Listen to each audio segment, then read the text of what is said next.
ঘটনা থেকে আমি বলতে পারি না, মেয়েটা মানে বুঝতে পারছি যেভাবে জল চাইছে মেয়েটা কাছে নিয়ে গেছে আর কি তাকে তার বলছে নিচে আও নিচে আয় না কী হয়েছে কি একটু ড্রেনে আছে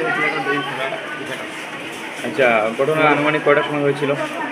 সাড়ে 9:30। ওর নাম আপনি জানেন? ওর নাম আপনি জানেন? অজয় গৌ। আর বাড়ি? বাড়ি হলো মহেশপুর 5 নম্বর ওয়ার্ড, ষোলা 5 নম্বর ওয়ার্ড।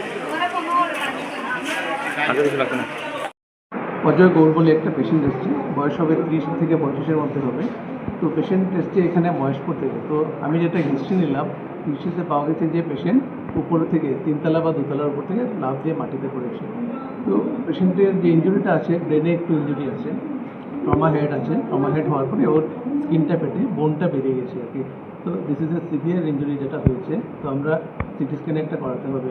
আরও কিছু ইঞ্জুরি পেয়েছে, যেটা হাতে এবং যে এলবো এবং শোল্ডার জয়েন্টে ইঞ্জুরি পেয়েছে। আমরা ডিটেল পরীক্ষা করে এক্সরেগুলো করে হাতের সিটি স্ক্যান করে তারপরে পেশেন্টকে অ্যাডমিট করবো। অ্যাডমিট করে আমরা দেখবো যে কতদিন রাখতে হবে। যদি রেফারেল লাগে আমরা বাইরে পাঠিয়ে দেবো। আপনার বলছেন? আমি doctor Anup Goswami, senior medical officer, Dharmanagar district hospital. পেশেন্টকে কোথা থেকে রেফার করা হয়েছে? মহেশপুর থেকে। একটু স্যারের কোশ্চেন আইলো লাগে। হ্যাঁ স্যারের কথা একটু আইয়া আইসো এইটা লাগে। আচ্ছা এক্সট্রা করা যে আচ্ছা, ছেলের বাবা, হ্যাঁ বাবা।